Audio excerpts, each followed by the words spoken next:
안녕하십니까. 중소기업 경영지원단의 양정호 지점장입니다. 기업에 필요한 최신 정보를 쉽게 이해하고 바로 활용할 수 있도록 전해드리고 있습니다. 오늘 전해드릴 내용은 신중년 적합 직무 고용 장려금에 대한 내용입니다.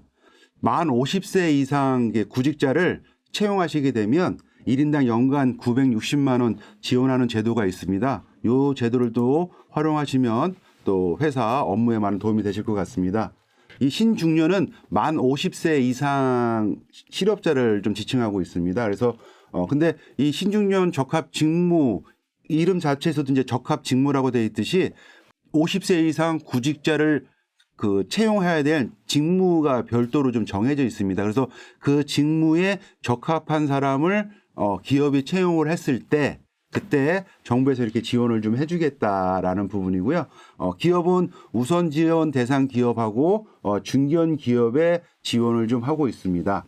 그래서 우선 지원 대상 기업은 여러분들이 좀 알고 계시는 모든 사업장이라고 이렇게 생각하셔도 되십니다. 제조업 같은 경우는 500명 이하 정도 되는 사업장들이시고요. 건설업은 300명 이하 이렇게 되시는 사업장들이시고, 숙박이나 음식점업은 한 200명 이하 되는 사업장이고, 기타 업종들은 100명 이하 되는 사업장들이니까 우리가 주변에 있는 모든 사업장들이 다 대상이 될 것 같다. 근데 중견기업은 규모가 좀 더 크신 사업장이잖아요. 그래서 제조업 같은 경우에 1,500억 매출 이상이 나와야 되는 그런 사업장들이시고요.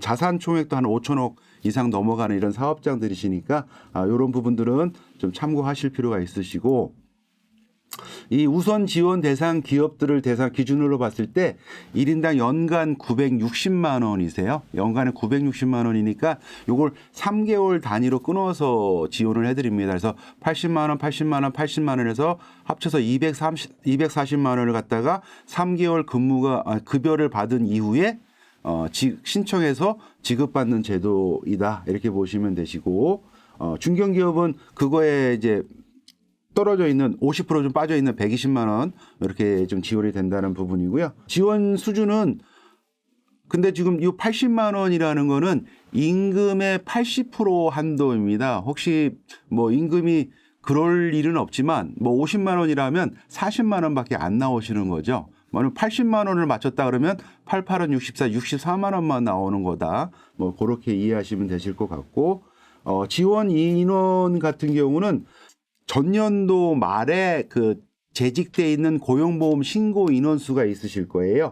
그 신고 인원의 30%까지 지원을 받을 수가 있다라는 거. 그러니까 작년도 2020년도 말에 10명을 신고한 이력이 있다고 한다면 올해는 3명까지 이 제도를 신청할 수가 있다. 이렇게 보시면 되실 것 같습니다. 그래서 이 상시 근로자 수라는 거를 좀 계산을 좀 하고 있는데요. 그래서 한 달 동안의 소정 근로 시간이 60시간 이상인 단시간 근로자는 0.5명으로 좀 카운팅을 한다. 그다음에 60시간 미만 근로자들 같은 경우에는 아예 카운팅에서 빼버린다. 이런 것들을 좀 하고 있습니다. 그거 체크시면 되실 것 같고, 근데 신중년 적합 직무 고용 장려금은 승인 사업이라고 해가지고요. 회사에서 고용센터에 먼저 신청을 하시는 거예요. 나는 우리 이 신중년들을 갖다 이렇게 채용을 할 거다라는 걸 먼저 사업계획서를 내시고, 그러면 고용센터에서 그럼 채용하세요 해가지고 승인을 내주면 그때 신청을 하시는 거예요. 그러니까 저희 사업장 내에 벌써 50세 이상이 근무한다고 해서 소급해서 그분들을 지원하는 제도가 아니다. 그렇다고 한다면 이분들을 갖다 채용하기 이전에 먼저 사업 신청을 먼저 해놨어야 된다는 거죠. 요 프로세스를 갖다가 좀 놓치시면 직원들을 좀 채용하시고도 혜택을 못 보는 이런 상황이 생길 수가 있습니다. 그래서 항상 채용하기 이전에 사업 계획서를 갖다가 신청해야 된다. 그다음에 최저임금액 이상의 임금은 지급을 해야 된다.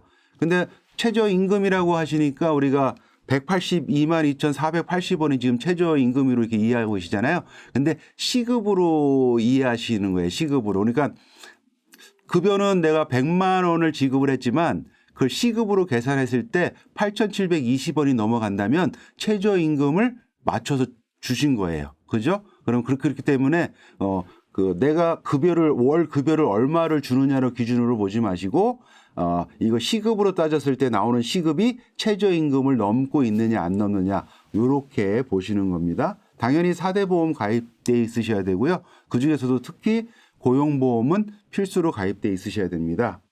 그다음에 또 근로계약 기간에 정함이 없는 근로자 정규직으로 채용을 해야 된다는 거죠.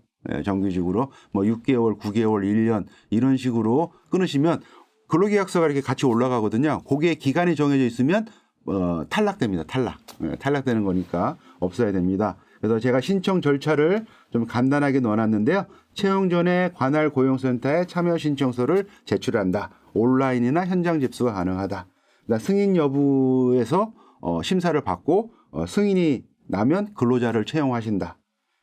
그다음에 근로자 채용한 다음에 임금이 나갈 거지 않습니까? 그러면 임금을 3개월치가 나간 다음에 3개월치를 한꺼번에 모아가지고 소급해서 신청을 한다.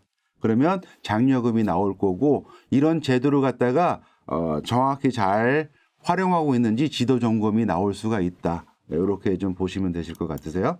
그래서 신청 서류가 있습니다. 그래서 사업 신청할 때 뭐 참여 신청서, 사업 계획서, 뭐 정보 제공 동의서 뭐 이런 거 있죠. 그다음에 장려금을 신청할 때 해서 이런 서류들 때문에 좀 어려워하시거나 불편하실 수가 있으세요. 예, 그런 부분들은 저한테 좀 연락을 주시면 그런 것들을 갖다가 좀 잘 안내를 좀 해드리도록 하겠습니다. 그다음에 신중년 적합 직무라고 고용노동부에서 한 70여 가지를 이렇게 좀 분류를 좀 해놨습니다. 경영사무에 관련된 사무직, 그다음에 뭐 연구 관련직, 정보통신 방송 관련 기능직, 의료보건 사회복지 종사자, 사회복지 교육 종사자, 문화출판 종사자, 영업 서비스 음식 관련 종사자, 건설 관련 기술자들, 운전 운송 기능직, 공학 관련 엔지니어, 기계금속 기능직, 전기전자 기능직, 화학 의료 식품 기능직, 그다음에 신직업, 뭐 분류는 돼 있지 않으면 신직업으로 되어 있는 부분들, 기타 직무. 그래서 기타 직무라는 얘기는 여기서 분류를 해놓은 이 업종에 들어가지는 않지만 신중년에 좀 적합하다라고 인정만 된다면 이것도 추가로 더 승인 내주겠다 이런 뜻입니다. 그래서 2021년도에 좀 새롭게 들어온 직종이 그린 분야로 신재생 에너지 뭐 정비원, 대기 환경 시험원, 나무의사 이런 분들도 신중년 적합 직무에 들어간다. 디지털 분야에는 스마트 공장 운영자나 소프트웨어 품질 테스트, 스마트 폭지 케어 안내사 등 뭐 이런 부분도 있으시고 기타 분야에 반려동물 미용사, 그다음에 방역 모니터링 요원, 장례 지도사들도 신중년 적합 직무에 지금 들어가 있다. 해서 고용노동부에서는 좀 분류를 좀 해놓은 부분들이 있지만 이 부분들은 조금 의연하게 좀 보시면 됩니다. 일단 정부의 기본적인 노선은 고용 창출 확대이지 않습니까? 예, 그런 부분들이기 때문에 너무나 생뚱맞은 업무가 아니면 웬만하면 받아준다. 이렇게 좀 보시면 되실 것 같습니다. 그래서 오늘 신중년 적합 직무 고용 장려금에 대해서 말씀을 드렸는데요. 요 제도도 지금 많이들 선호하는 제도입니다. 해서 좀 잘 활용하시길 바라고 항상 직원을 채용하시기 전에 저희 같은 전문가한테 좀 문의를 하셔가지고 4대 보험 신고를 해야 되는지 조금 기다렸다 해야 되는지 사업 승인 신청을 먼저 넣어야 되는지 이런 부분들을 좀 조언을 얻으시고 실행을 하시면 지금 기업 경영에 좀 많은 도움이 받으실 수가 있으실 겁니다. 그래서 저희한테 연락 주시면 항상 친절하게 정직하게 안내 드릴 것을 약속드리겠습니다. 오늘 영상이 또 유익하셨다면 좋아요, 구독 좀 부탁드리고요. 항상 기업에 꼭 필요한 정보로 찾아뵙도록 하겠습니다. 오늘은 이만 마치겠습니다. 감사합니다.